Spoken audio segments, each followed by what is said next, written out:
여러분 환영합니다. 이번 집회를 통해서 하나님의 은혜가 충만하시고 또 진리와 함께 진정으로 교제하는 그런 집회 되시기를 간절히 바랍니다. 오늘 이 시간에는 성화와 완전이라는 주제를 가지고 말씀을 드릴까 합니다.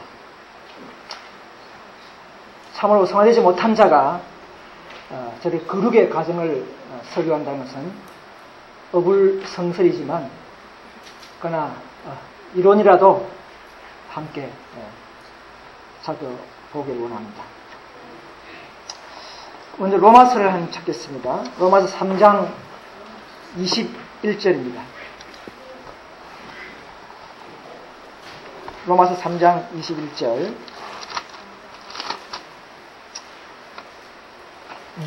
이제는 율법 외에 하나님의 한 의가 나타났으니 율법과 선지자들에게 증거를 받은 것이라.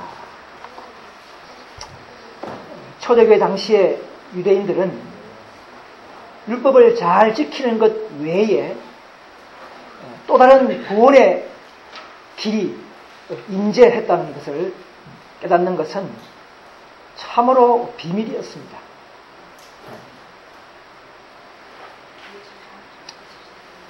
앞에 그림이 나와 있습니다만은 유대인들은 그 외적 문자적인 율법은 잘 지켰습니다. 그들은 율법을 지키는 것이 생명의 길인 것은 잘 알고 있습니다. 그러나 그 노선이 잘못됐죠. 방법이 잘못되었습니다. 율법을 지켜서 영생을 얻는 것은 맞지만은 그 노선이 좀 잘못되었습니다. 유대인들은 주로 외적, 문자적 율법은 흠이 없는 자들이었습니다. 그들은 이제 율법을 잘 지켜서 영생을 얻는 이 길로 그들은 추구하고 모든 면에서 완벽을 귀하는 그런 삶을 특히 바리새인들은 살아왔습니다. 그러나 율법 외에 또 다른 길이 나타났고 그것은 바로 이 참된 의인들이 소수의 의인들만이 깨닫고 또 경험하면서 살아가는, 그래서 그들은 의의 실체인 그리스도를 통해서 진정한 내면적 사랑으로 역사하는 믿음으로 율법을 지키는 참된 믿음의 행위가 이 소수의 의인들로부터 나타날 때에 많은 유대인들은 그것을 이해하지 못했죠. 자, 겉으로는 두 가지가 잘 표가 나지 않습니다. 만약에 우리 중에서라도 외적으로만 잘 지키는 사람과 또 내면으로 성령을 의지해서 의의 경험을 통해서 순종한 사람과는 결코 우리 눈으로는 잘 판단할 수가 없습니다. 이것은 우리에게는 비밀입니다.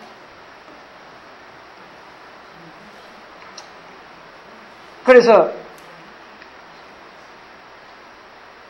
율법이나 그리스도의나 둘 다 내용은 같습니다. 같은 의지만은 하나는 사본이요, 하나는 실체라는 것밖에 없습니다. 율법은 의의 사본이요, 예수 그리스도는 의의 실체라는 것이죠. 실체를 통해서 우리는 율법을 순종하게 되는 그 노선이 오늘날도 우리에게는 거룩의 과정이요, 오늘날도 우리에게는 이 기독교 시대에는 참으로 어려운 과정인 줄 믿습니다. 여러분, 사도 바울의 그 간증 구절이 있죠. 로마서 7장을 넘어가겠습니다. 로마서 7장을 하나 보겠습니다. 7장에 참 그 고상한 구절이 많은 구절인데요. 그 중에 7장 9절이에요. 전에 법을 깨닫지 못할 때는 내가 살았더니 계명이 이름에 쟤는 살아나고 나는 죽었도다. 저는 이 구절 참으로 고상하고 철학적인 진리입니다. 사도 바울이 보니까 전에 법을 깨닫지 못할 때는 했는데 정말 사도 바울이 법을 몰랐을까요? 율법은 잘 지키는 사람이었습니다. 그런데 뭔가 어떤 계기를 통해서 전에 법을 깨닫지 못할 때는 이렇게 했습니다. 그 무슨 차이였을까요? 사도 바울은 율법에 의로는 흠이 없다 이렇게 했습니다. 바리새인 중에 바리새인이라 이렇게 했는데, 그러나 그 율법을 잘 지키는 것은 사실이지만은 율법의 기능천면을 깨닫지 못했어요. 이 율법이, 내가 사용하던 율법이 모학성세인 줄을 늦게서 깨달았어요. 많은 바리새인들은 율법을 지키는 것을 자랑하면서 내가 살아있다고 그렇게 다 믿었습니다.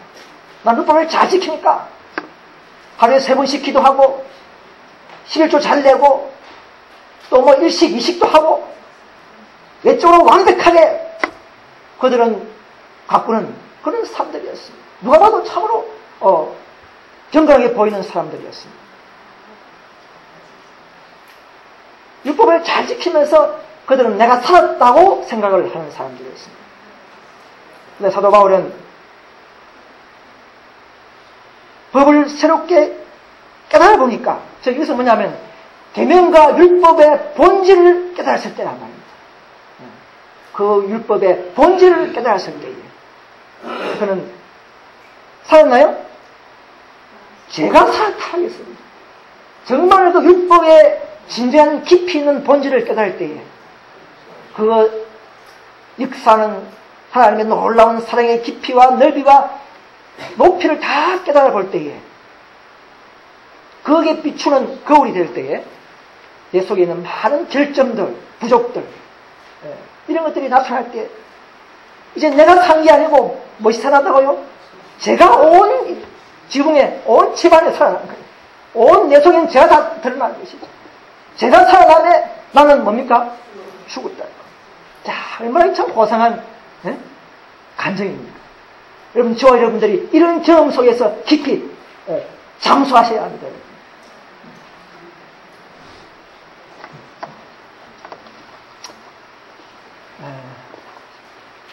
여기까지 시간을 많이 끌 거예요. 자, 우리가 이제 우리 죄인들은 중보자가 필요합니다. 여러분, 중보자가 몇 분입니까? 왜 한 분만이, 오직 예수 그리스도만이 우리의 중보자가 될 수 있습니까? 왜 그렇습니까? 그분만이 인성과 신성을 가진 분이기 때문에 그렇습니다. 어느 누구도 신성으로는 하나님과 연결하고 인성으로는 인간을 오셔서 우리의 모든 넘어진 곳을 다시 회복하고 승리하는 그런 경험이 없는 사람들은 결코 중보자나 뭐 대언자나 구원자나 결코 될 수가 없습니다. 시중에 많은 뭐 그런 분들 있죠. 또 장뭐뭐 이런 사람도 계시고 뭐 다 내가 뭐 중보자로서 또 대언자로서 그분들이 신성이 있습니까? 예수님은 자기를 위해서는 결코 신성을 사용하지 않았습니다. 오직 다른 사람들의 유익을 위해서 그는 나사로를 부활시키고 혼인 잔치에서 물로 포도주를 만들고 또 많은 죽은 병자를 살리고, 이건 신성의 능력인 것입니다. 여러분, 밖에는 많은 그런 재림주, 대언자, 구세주들이 다 그렇게 하고 있습니까? 그렇게 하지 못합니다. 오직 예수 그리스도만이, 그분만이 우리의 유일한 중보자, 될 수밖에 없는 것을 우리는 알고 있습니다. 그래서 오늘 이 성화를 공부하면서 우리는 그리스도의 인성에 대해서 좀 살펴보고 넘어갈까 합니다. 우리 지난주 또 교과도 좀 있었습니다만은, 신성과 인성의 연합은 가장 귀중하고 가장 오묘한 구속의 계획에 속한 진리 중 하나다 이렇게 했습니다. 우리는 인성에서부터 저 하늘 중보자를 통해서 하늘 신의 성품까지 참여할 수 있습니다. 그리스도는 이 일을 위해서 성령과 함께 우리 속에서 열심히 활동하고 계십니다. 그분은 이 땅에 오셔서 우리와 같은 타락한 인성을 가졌습니다. 죄 있는 육신의 모양으로 오셨다고 로마서는 그렇게 말하고 있습니다. 우리와 똑같은 타락한, 연약하고 유약한 인성을 가지신 분입니다. 우리와 한결같이 유혹과 시험을 받은 자입니다. 타락한 인성은 취하셨으나 그러나 악한 성향은 그분은 가지지 않았습니다. 그리스도는 유정과 선천적인 재성과 악으로 향하는 경향은 취했지만은 육체에 결코 죄가 되도록 허락하지는 않았다는 것입니다.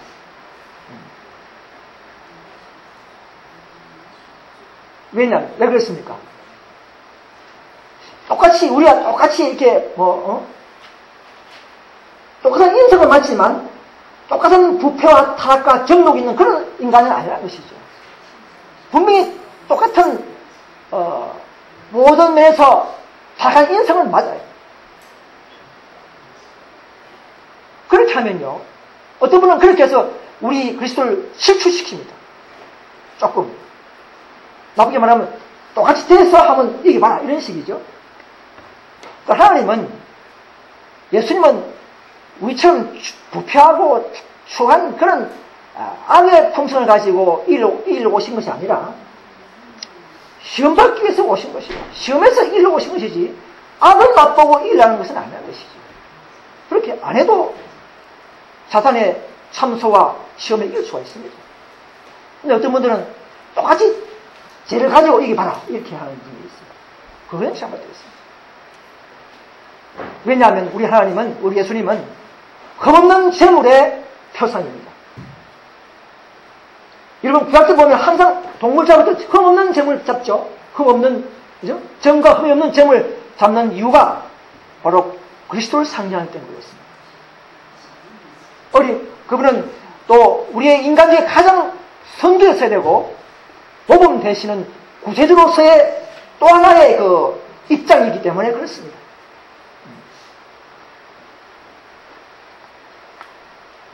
그래서 많은 성경 예언시에 보면 이런 말씀이 있습니다.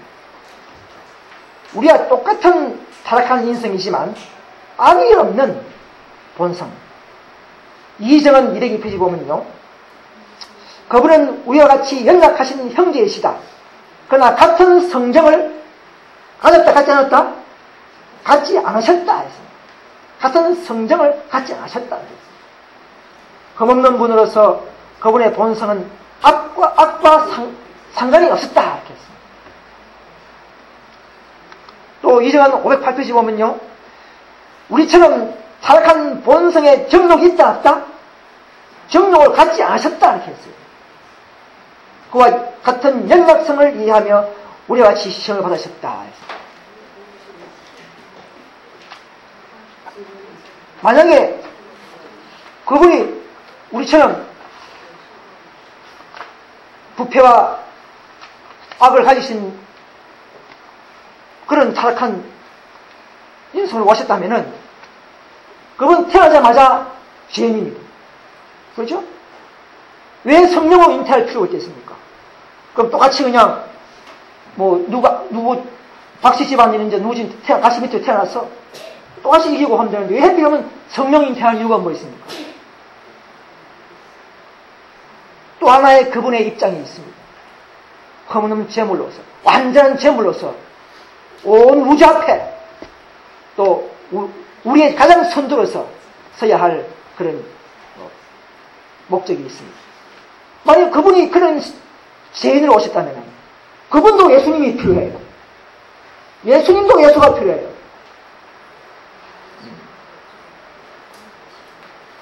그래서 흠없고 정결한 완전한 제물의 표상이 되어야 하는 모델이 되기 때문에 우리는 그렇게 이해할 수 있어야 합니다. 그래서 우리가 타락한 인성, 타락한 본성으로 소개하는 건 맞습니다만은, 그러나 혹시나 그 상기별 129페이지 보시면요, 그리스도는 우리가 소유하고 있는 죄되고 부패한 불충실을 소유하지 않으셨는데, 이는 만약 그렇다면은 그런 완전한 제물이 되실 수가 없으셨기 때문이다. 이렇게 했습니다.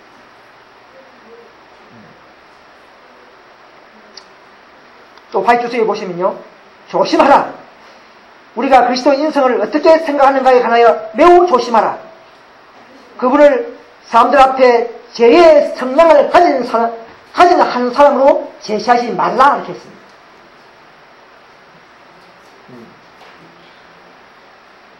그 밑에 보시면은 그런 인성을 친히 입으셨고 모든 점에 있어서 인간이 시험을 당하는 것과 같은 시험을 받았지만 또 그분도 죄를 범하실 수 있었고 타락할 수 있었지만 그분 속에는 단 한순간도 악한 성향이 없었다. 이렇게 했습니다.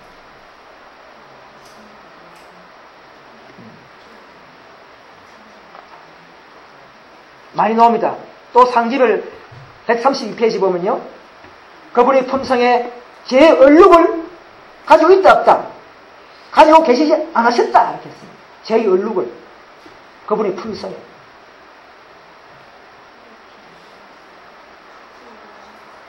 만약 그분이 우리처럼 부패하고 정욕적이고 타락에 찌들리는 그런 품성으로 있었다면 너희가 내 마음을 품으라, 곧 예수의 마음이니, 그런 품성을 우리에게 소개할 수 있겠습니까? 소개할 수 없어요.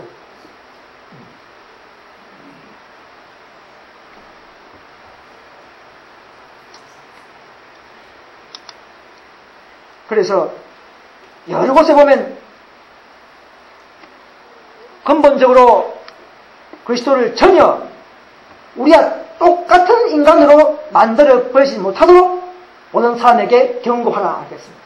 분명히 유혹받고 시험받을 수 있는 연약한 타락한 인성은 가지고 오신 것은 맞아요.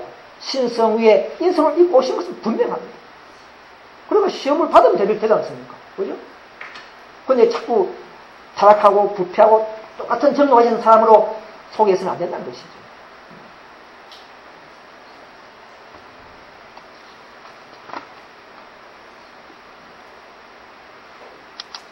화이트석에 보시면 아무튼 이 그리스도의 신성의 영광이 잠시 동안 그가 입으신 인성으로 가려워졌지만 그가 사람이 되셨을 때도 하나님 이 시기를 거친 것이 아니었다. 인성은 신성을 대신하는 것이 아니었고 신성도 인성을 대신하지 않았다. 이것이야말로 경건의 비밀이다. 신성과 인성이 그리스도 안에서 아주 밀접하게, 그리고 나눌 수 없는 하나, 뭔가 둘이 한 성이지만 어우러져서 하나가 되는 그러나 그것이 확연히 구별되는 이런 품성으로, 인성으로 계셨다는 것입니다. 그러나 그 신성은 결국 사용하지 않았습니다. 가지고 있지만 결코 하늘의 그 권능을 사용하는 신성은 아니었다는 것이죠. 그분은 더 깨끗한 분이기 때문에 더 시험과 유혹을 이기기가 어려운 분이었습니다.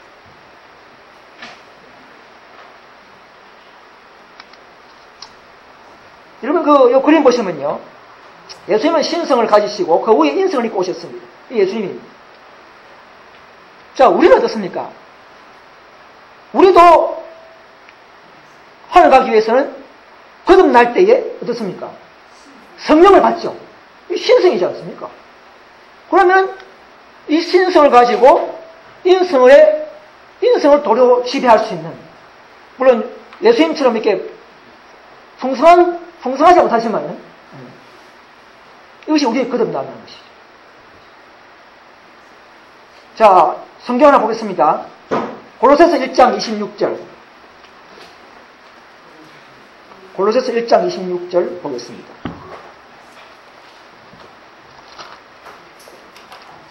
(26절) 27절. 이 비밀은 만세와 만대로부터 오므로 감추었던 것인데 이제는 그의 성도들에게 나타났고, 27절. 하나님이 그들로 하여금 이 비밀의 영광이 이방인 가운데 어떻게 풍성할 것을 알게 하리 하심이라. 이 비밀은 너희 안에 있는 누구라고요? 너희 안에 있는 그리스도 곧 영광의 소망이니라. 너희 안에 있는 그리스도. 이것이 바로 만들어부터 오는 비밀이라는 것이죠. 우리가 이 말씀에 대한 진정한 그 깊은 의미를 우리가 한번 느껴보셔야 합니다. 우리 안에 있는 그리스도. 이 그리스도를 여러분 슬프게 해서는 안 됩니다. 세상에 많이 빠져서 우리 안에 있는 성령을 통해서 그리스도의 마음이 들어오고 성령이 통해서 그리스도가 우리 안에 임재하시는 것이죠. 여러분 다 거듭났었겠지만 그 거듭남의 신성이 여러분 아직도 살아있습니까? 여러분 잘 보존하고 계십니까? 그분의 신성, 꼭 그리스도를 여러분 잘 보존하시길 바랍니다.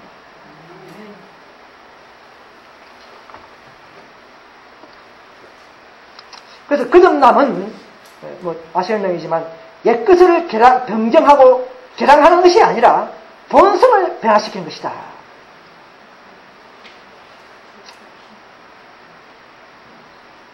오늘 이 시간에 성화와 완전이라는 제목으로 이렇게 공부해가고 있습니다만은, 여러분 거듭난 후에 죄 지을 수 있습니까? 죄 지을 수 없습니까?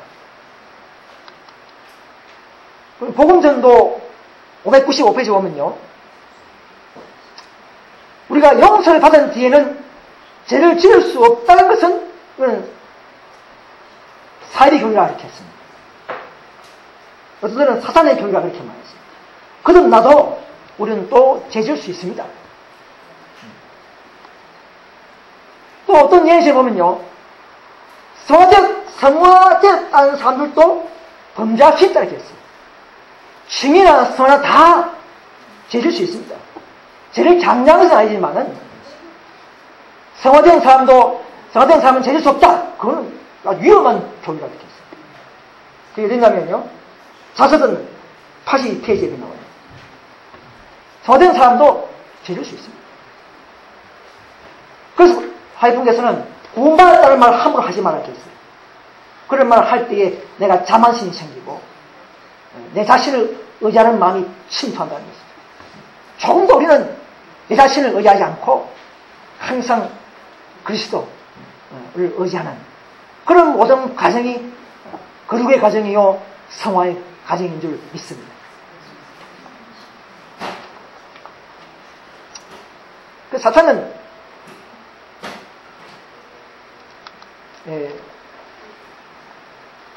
우리 성도들의 부족과 결점을 보고서 밤낮 참수합니다. 그런 능수능란한 수법으로 형제들로부터 그리스도의 보호의 손길을 끊어버리고 가두어버리기 위해서 형제들의 품성 가운데 있는 부정적인 측면들을 제시하고 그렇게 해왔습니다. 그러다가 십자가 때에 그런 쓰러져 버렸어요. 그러나 지금도 이 땅에서는 계속하고 있습니다. 우리가 성화를 설명할 때 많은 예화와 또 논리와 또 경험으로 설명할 수 있겠지만 저는 이게 약 한 11가지로 제가 한번 발췌해서 요약해 왔습니다. 성화는 계명 순종을 분명히 유발합니다. 여러분 그 칭의도 완전이지만 완전으로 정의되지만 칭의는 성화의 기초로 자리 잡습니다. 우리가 거듭나고 용서를 받고 칭의를 받을 때에 우리는 이제 성화가 이제 시작되는 그런 성화의 기초로 우리는 주로 설명을 하지 않습니까? 성화도 완전이지만 완전으로 정의할 수 있지만 완전은 성화의 목표로 주로 말하는 것이 원칙입니다. 성화의 결과 이렇게.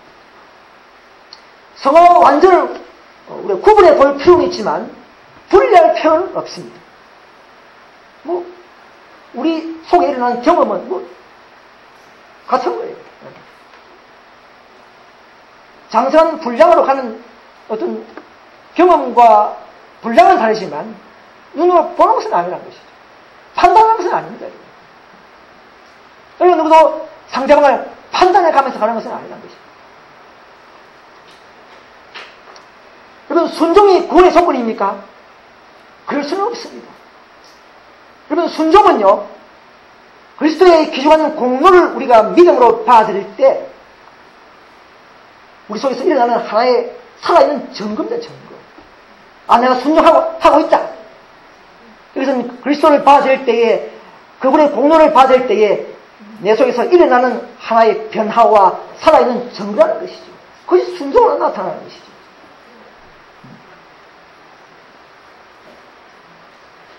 칭의의 길에는 결코 순종 계명이 필요 없습니다.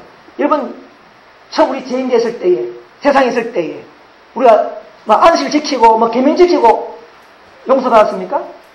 어렵다고 칭했습니까? 그런 게 아니죠.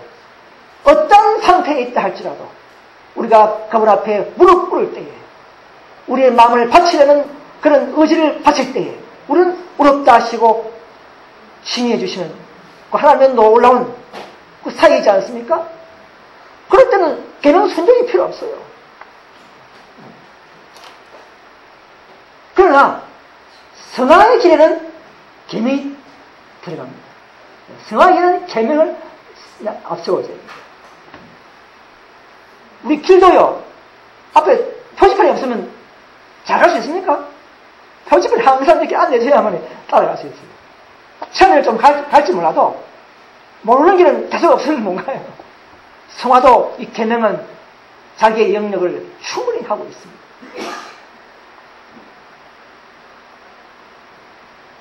성화의 과정에서 가장 우리가 참 고상한 그 구호 같은 문장이 있죠. 어떤 게냐면은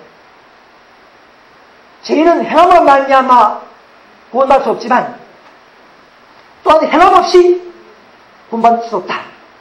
이것이 성화에서 일어나는 놀라운 문장입니다. 우리가 율법 잘 지켜서 구원받을 수 있습니까? 그럴 수 없습니다. 그러나 율법 행함이 없이 우리가 구원받지도 못하는 것입니다. 그 사이에 뭐가 들어갈까요? 그 사이에 그리스도의 우리의 의와 우리 것으로 접목되고 임재되고 경험될 때에 이제 우리는 행함 없이 구원받을 수 없다는 그 말을 성립할 수가 있는 것입니다. 성취할 수가 있는 것입니다. 그래서 성화는 전진합니다. 여러분 전진하지 않으면 성화 아니죠. 전진해야 합니다. 우리의 사회에서 동안에 계속 전진합니다. 우리 지식과 믿음과 분명히 비례합니다. 여러분 지식 있는 사람들이 잘 성화의 길을 간다면 분명히 초심자보다 분명히 믿음 좋은 것은 분명합니다. 그렇죠? 성화 중에 우리가 고귀한 열매는 무엇입니까? 온유와 겸손입니다. 온유와 겸손은 참으로 그리스도의 덕목 중에서 우리가 참으로 쟁취해야 할 아름다운 덕목인 것입니다. 여러분, 성화가 진리 없이 되겠습니까? 왜 이 진리교를 찾아갑니까? 진리교회에 와야 진리가 있고 진리가 있어야 성화되기 때문에 찾아오는 것입니다. 멀리서 찾아오는 것이에요. 저도 찾아오지 않습니다. 그런데 당장 표가 잘 나지 않습니다. 그러나 그 진리는 분명히 성령과 함께 할 때에 우리는 그 진리는 내 세포에서 내 마음 어느 한 구석에서 나를 더욱더 그리스도를 닮는 꼴로 우리는 변화 전진시켜 나갈 것입니다. 그래서 믿음에서 믿음으로 은혜에서 은혜로 우리는 나아갈 수가 있는 것입니다. 그래서 성화는 계속적으로 우리 생애에서 성령과 협력해 나가야 합니다. 이 성화는요, 나눠주는 의라, 나눠주는 의. 여러분, 나눠주는 의가 뭔지 아십니까? 나눠주는 의. 칭의는 뭡니까? 입혀주는 의. 성화는 나눠주는 의. 자, 이런 말 하는 이유는요, 우리가 선교활동, 이웃 봉사, 또 이런 모든 일을 할 때에, 그때마다 우리 성령께서, 또 예수님께서 우리에게 나눠주십니다. 그걸 받아 먹어요. 작은 빛을, 말씀들을 많이 연구할 때에, 또 우리는 은혜가 함께 합니다. 그게 나눠주는 의들이에요. 그 의를 지금은 많이 먹어야 할 때입니다, 여러분. 여러분, 지만 가지고요, 장사하려고 하지 마시기 바랍니다. 하나님께서 때를 따라 우리와 함께 협력하기를 기다리고 계시고, 그 나눠주는 의를 우리는 항상 풍만하게 우리는 가져야 합니다. 오늘 그것이 사장되어 있어요.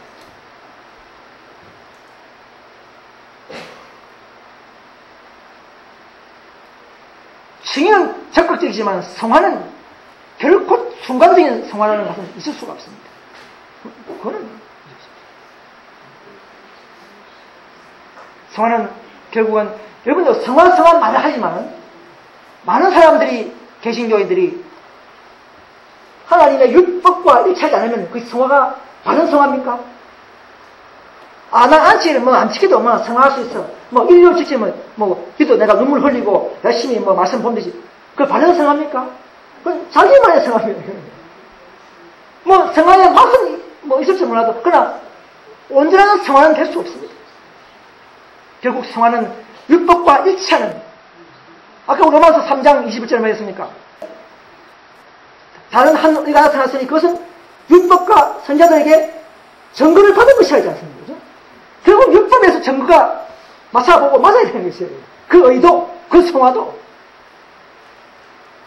맞지 않으면 그런 잠깐 성화의 길을 가고 있는 것입니다. 여러분, 제일 중요한 성화는요,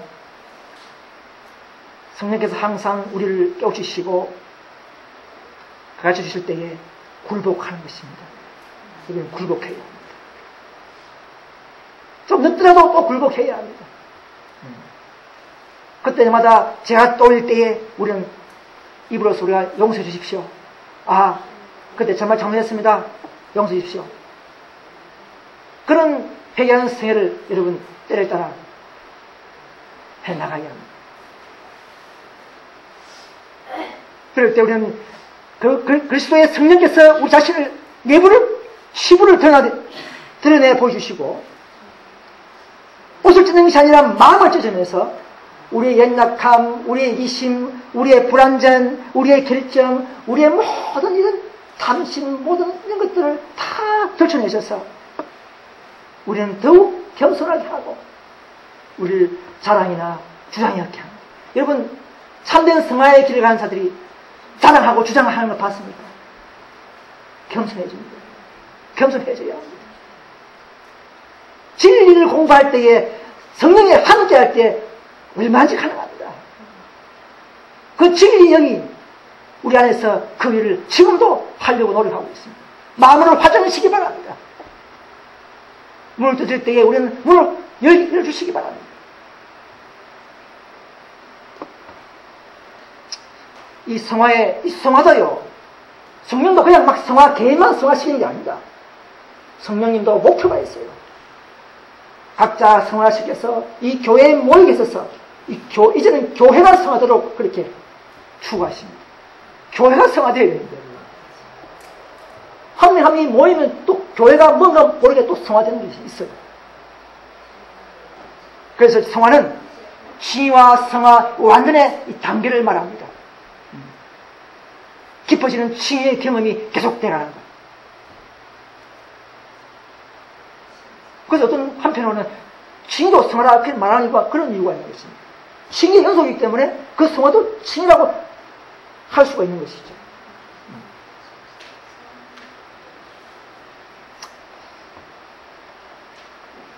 그래서 성화가 완전해서요, 일어나는 상황은 뭐냐면요, 12 제자들도 나는 결코 죄 없다 소리 하지 않았습니다. 성화가 깊어지는 사람들도 나는 결코 죄가 없다 하지 않습니다. 왜 그렇습니까? 왜 그럴까요? 왜 그래 됩니까? 내가 그렇게 졌는데. 성화는 나의 결정을 더 보게 하는 것이 성화잖아요. 또 내가 제 육신에 살아있기 때문에 이게 불면의 몸으로 바뀌기 전까지는 항상 우리는 내 제 육신이 있기 때문에 내 자신을 제땐 본성이 보이기 때문에 나는 죄 없다 할 수가 없는 것이에요. 이해되겠습니까? 그렇죠.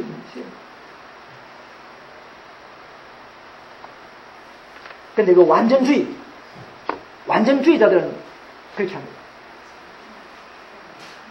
유혹을 받지 않는 절대적 완전까지 경지가 완전이다. 그거는 잘못된 것이죠. 화이꾼이 그런 것은 강력하게 반대했어요. 유혹까지도 받지 않는 완전한 경지, 절대적 완전. 아직까지 우리는 그런까지는 아직 멀다는 말이죠. 우리의 완전은. 품성의 변화를 경험하는 것이 아니라 제 본성 그 자체가 사라졌다는 이런 것은 화이꾼도 강력히 반대했습니다. 우리가 완전히 성화된 완전은 내 품성이 경험하는 것이에요. 내 품성이 변화되는 것입니다. 다른 거 아니에요.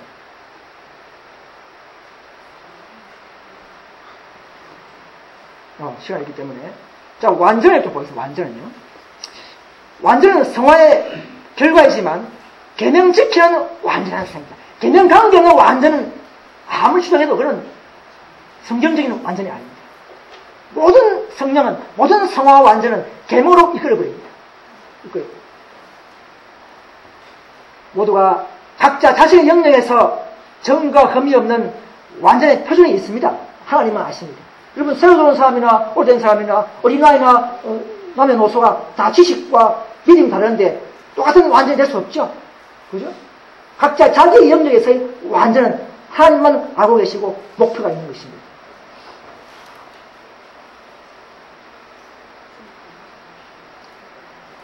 연합할 때의 연합이야말로 참으로 완전히 확실한 결과입니다. 아직 우리 교회가 연합하지 않았으니까 아직도 우리 완전히 아직 멀었어요. 우리가 계속적으로 순종해 나갈 때에 아는 것이라도 우리는 더욱 우리를 완전케 해 나갔습니다. 그리고 이 완전한 과정은요, 조금 우리가 겟세마네의 경험이 아시죠? 시련과 고난과 인내가 약이 됩니다. 여러분, 시련과 인내와 고난 없이 완전을 추구하려고 생각하지 마세요. 그건 전부 엉터리입니다. 될 수가 없습니다. 겟세마네의 길이 그렇지 않습니다. 시련 없이, 인내 없이, 자기의 닥치는 십자가를 지지 않고 따라가지 않고 완전을 경험하는 것은 그거는 성경에서 말하기는 교리책이 아닙니다. 각자의 십자가를 지고 따라가야 합니다. 어느 사람이 한 사람이 완전히 표준이 될 수가 없습니다. 우리 모두 다 서로가 배우고 서로가 배워야 합니다. 이 사람은 저 사람에게, 저 사람은 저 사람에게 배워가면서 우리는 더욱더 그 완전의 길로 가고 있습니다. 그래서 이 연합이 필요한 거예요. 교회 조직이 필요한 거예요. 여러분, 교회 조직 없는 사람들이요, 밖에 있는 사람들 보시면요, 독립교라든지 이런 거 보면 뭔가 지식은 있고 뭔가 똑똑한 것은 많지만은 그러나 형제간의 연합에서 좀 실패할 수가 많습니다. 왜 그렇습니까? 자만심을 많이 펴왔어요. 지식적인 자만, 우울감에 자만심을 펴왔지만 형제와 함께 좀 부딪히고 또 좀 우리가 이런 어우지는, 부서지는, 깨어지는 그런 경험이 형제간에서 일어나기를 원하는 용광로가, 이 교회가 용광로 역할을 할 때가 있습니다. 그 경험이 일어나야 합니다. 이걸 싫어하는 사람들은 이 교회에서 다 나가게 됩니다. 보십시오. 점점 나가게 됩니다. 그러나 성령께서 진리를 통해서 우리 마음을 뜨겁게 하시고 겸손케 되온 빈 그릇을 가진 교인들은 나의 재능, 나의 학력, 나의 권력 있더라도 다 낮추고 이 진리가 내 머리 앞에 정신에 대두되면서 우리와 함께 합류할 것입니다. 앞으로 이 교회에 왕과 정치가도 다 합류한다지 않습니까? 우리 교회는 참 놀라운 그릇 같은 교회입니다. 이 그릇에 있는 저 여러분들은 여러분 기뻐하시기 바랍니다. 그래서 완전히 기쁘실수록 자신의 허물과 부족은 더 깨닫게 된다. 그래서 우리는 어떤 때는 한 단계 우리는 경험해 가면서 마침내 완전히 이른다 했습니다. 단번에 도하는 그런 잘못됩니다. 단번에 주신 믿음의 도가 맞아요. 예수님이 단번에 주신 것이 내가 단번에 된 것이 아니에요. 우리는 한 단계 믿음의 덕을 덕의 지식의 절제를 머리에 있죠. 예수님은 우리를 위해서 단번에 모든 것을 다 이뤘다 하시고 주셨지만 우리는 그것을 감사하게 단번에 받으면서 또 우리는 한 단계 가야 합니다. 그것이 단번에 도예요. 우리가 한 백성으로서 우리의 품성이 완성되어 임신이 끝날 때 하늘에 있는 예루살렘 성도 똑같이 완성되어 버립니다. 우리가 완전해질 때 하늘 예루살렘 성도 완전해 버립니다. 다 연결되어 있어요. 우리가 늦어지면 예수님도 옷을 갈아입지 못해요. 옷을 갈아입지 못하고 계속 두 개, 세 개 흉배를 잡고 이 더운 여름철에 복수의 옷을 입기 위해서 지금은 그건 제사장 옷을 입고 있지 않습니까?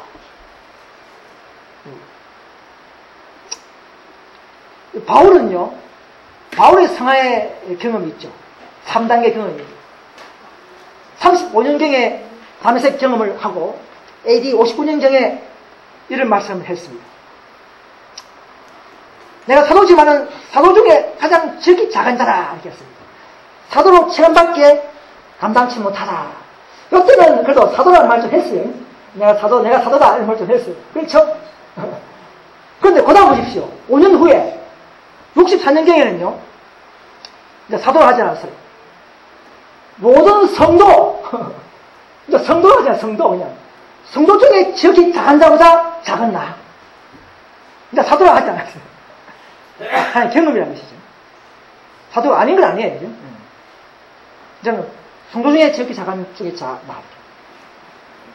그 다음 1년 후에 65년경에는요 이제 뭡니까? 사도도 아니고 성도도 아니고 뭡니까? 죄인이 되어요. 죄인 중에 내가 그 중에 개수하게 해버렸어요. 야, 얼마나 내려왔습니까? 사도, 그 다음 한참 내려와서 성도, 이제 저 무지경에 있는 죄인 같은 이런 개수로 변모해버립니다. 이런 성화의 극치로 내려가는 이런 단계. 야, 우리가 낮출 때에 예수님은 우리를 높이시죠? 우리가 낮추면 예수님은 높이시고. 여러분 정록에다 보시면요, 제가 흉악하다는 것을 낳지 못하는 사람의 마음에는 예수에 대한 깊은 사랑이 뿌리 박을 수가 없다. 자기의 죄가 흉악하다. 여러분 자기의 죄가 흉악하다는 것을 여러분 느끼는 분이 있습니까? 여러분 많아야 됩니다. 내가 흉악한 거 없는데? 물론 그럴 수 있어요. 다른 사람보다도. 저는 흉악함이 참 많이 보입니다. 그것도 큰 흉악함이 나 있으면 그러나 따지보면요, 내가 전도 안 한 죄, 내가 불효 좀 한 죄, 이웃에 봉사한 한 죄, 뭐 교회도 모든 다 이거 막 죄예요. 제가 낭비한 죄, 깨어른 죄, 이거 멍청합니다.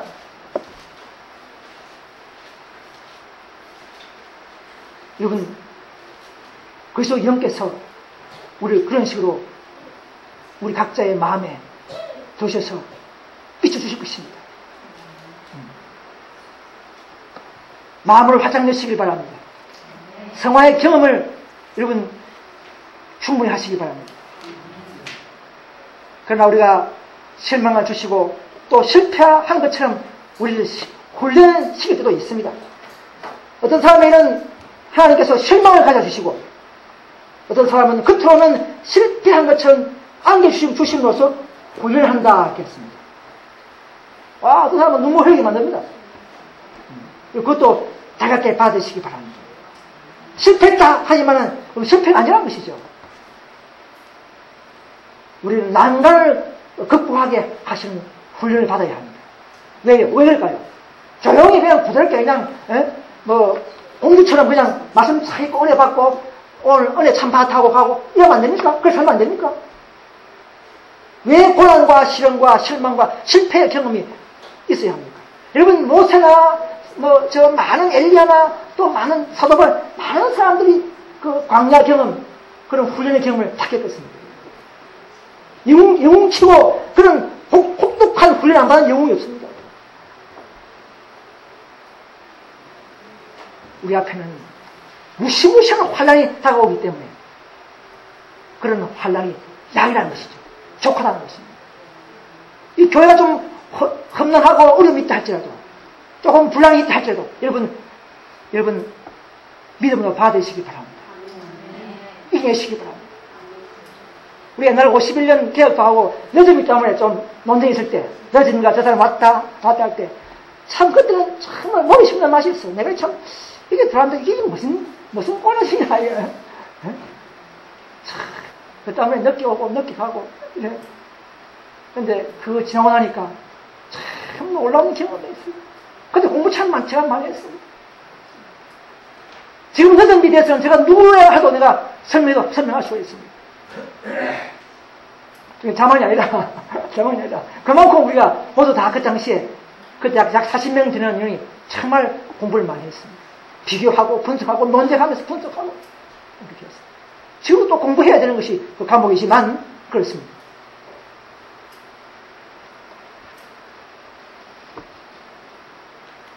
그러나 우리는 많은 사람들이 성공적인 일꾼 되는 데 실패한 이유는 우리가 그런 하나님을 의지하는 데 실패한다는 것이죠.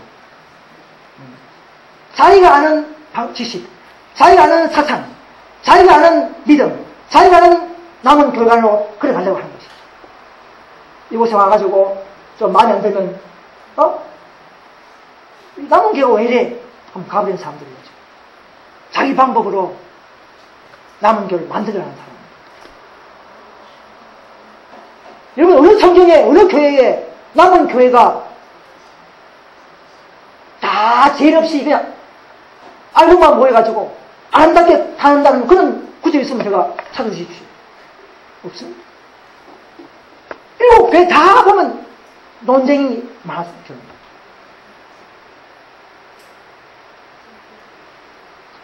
자기의 생각과 즉 한마디로 공주병 같은 그런 생각을 버리시기 바랍니다.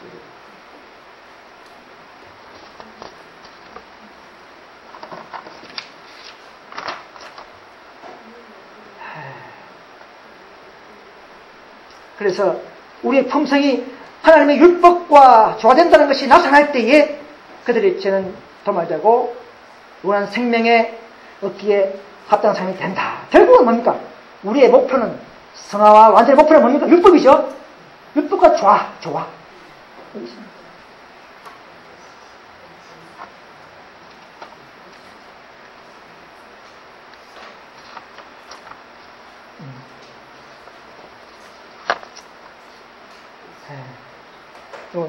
넘어갑시다.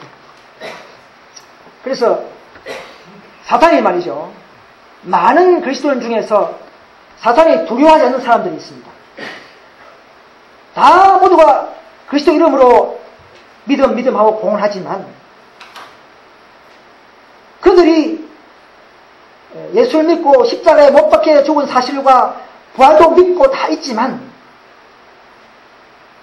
그 믿음이 선한 일을 행하지 못하도록 한다면, 자기를 부여하는 세를 사는데 도움되지 못하도록 한다면 사탄은 불안해하지 않는다 하겠습니다. 그 믿음이.